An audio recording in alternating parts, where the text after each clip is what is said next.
allegory, but this is not astrological divination. This is a parable, if you will. Today, I'm going a different direction with this. Today, it's more of a euphemistic story, if you will. So, if you can read between the lines, you can figure it out. Today's story is called The Omen of the Boundary Thieves. In the season when men mistook greed for destiny, there gathered a circle of hollow-faced hunters around a living inheritance, whispering that if they pressed hard enough, frightened loud enough, followed long enough, the rightful hand would lose its grip from land, from gold, from title, and from breath itself.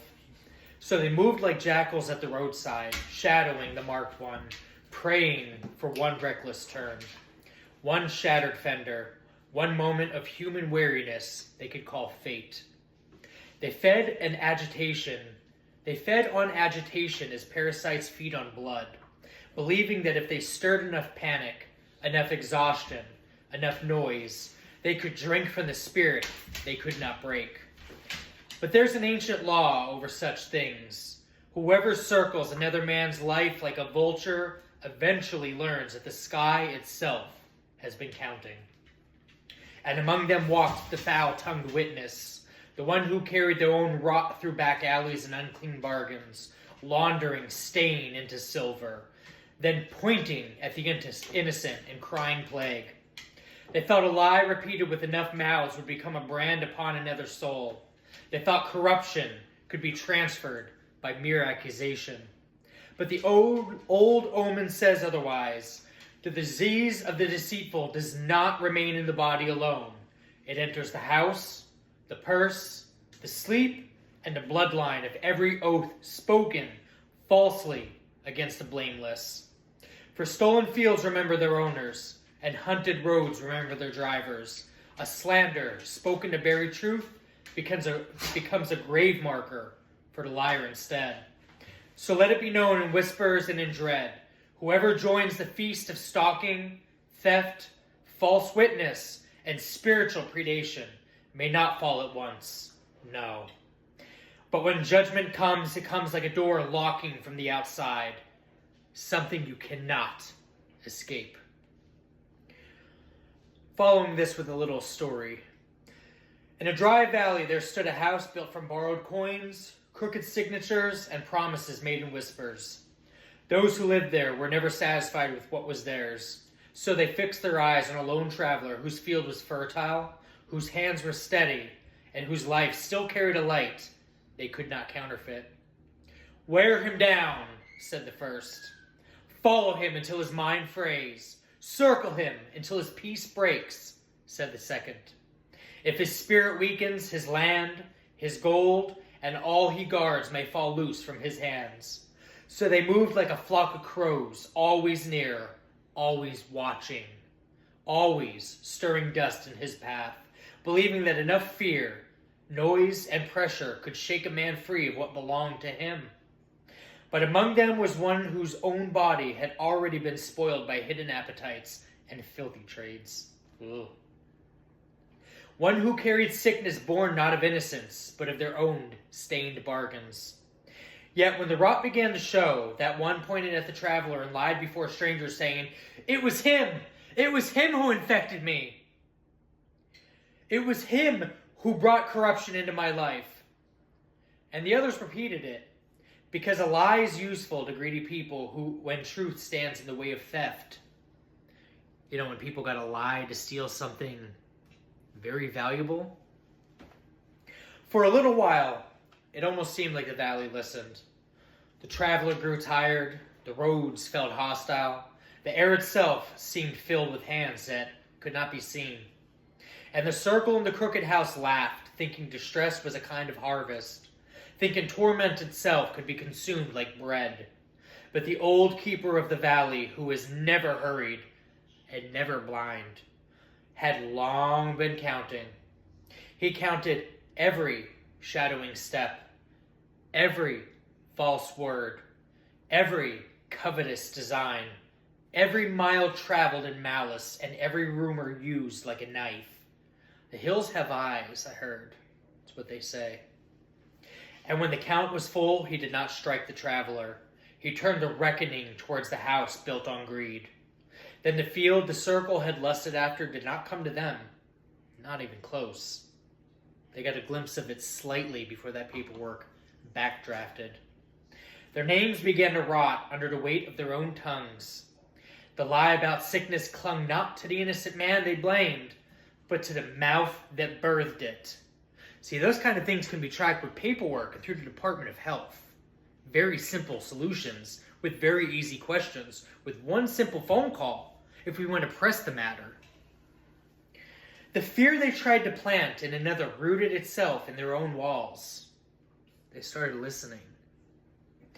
Their house, which looked firm from the outside, began to crack from within because absolutely no structure raised on stalking, coveting, and false witness can survive the season when hidden things are called by their true names, their absolute being.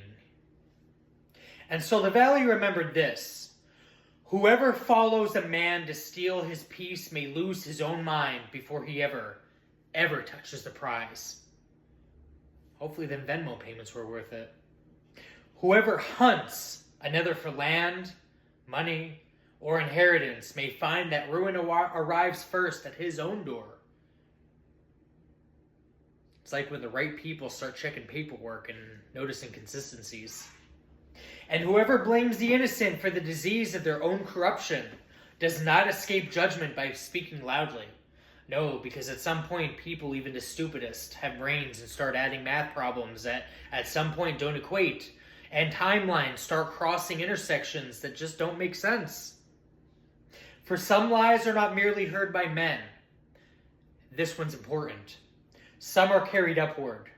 And when they return, they never return alone. We're going to end this with an invocation of the witnessing gate, led by Persephone, opening the doors by the Lady of the Lake and Saradwen, bringing this one into full effect.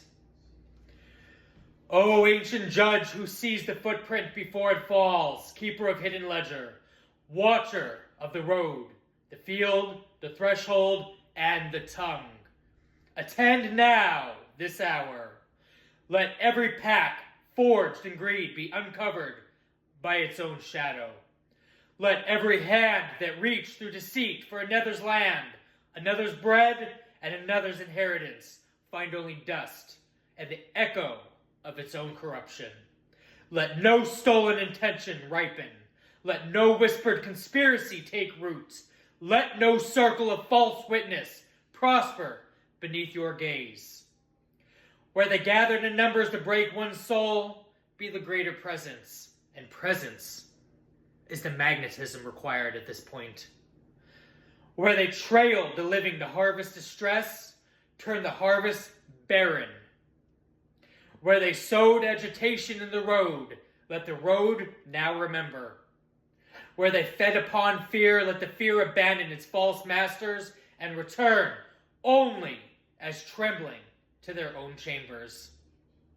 And concerning the lying mouth, the one that clouded its own decay in another's name, the one that carried its corruption from unclean bargains, from wandering appetite, from stained exchanges and hidden laundering.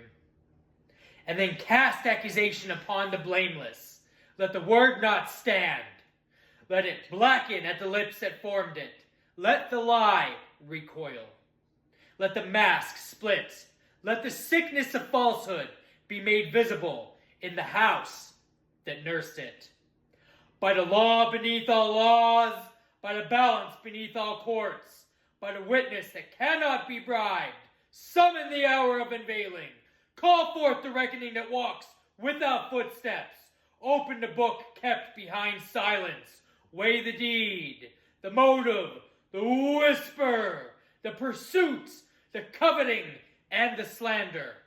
And let each thing be returned to its maker in proper measure. For Sobek is now hungry at Anubis' feet. If they wore the garments of innocence while serving malice, strip the garment. If they smiled while trafficking ruin, crack the smile. If they built their designs upon another's exhaustion, let their own foundation answer them with collapse. Set a hedge around the targeted one. Make the path clear before him now. Let confusion leave him. Let strength return to him. Let what is his remain under seal, God's seal, divine seal. Let every net cast in secret tear into throwing. Let every watching eye be judged by the light it hoped to avoid. For this is the season when hidden things answer, when consequence awakes, when the fields choose its rightful keeper, when the false prophet chokes upon borrowed words, and when those who mocked heaven discover that silence was never absence, it was witness, silent witness. So let the crooked house hear it, let the circling shadows know it, so let the lying tongue taste it. What was hunted shall now be guarded. What was plotted shall be exposed. What was stolen in the heart shall perish in the hand. And what was sent in darkness shall return bearing its maker's name. With the divine authority I contain, let us whisper this decree into law that underlies law, absolutely, factually, and quantumly. And so it is. Amen. And so it is.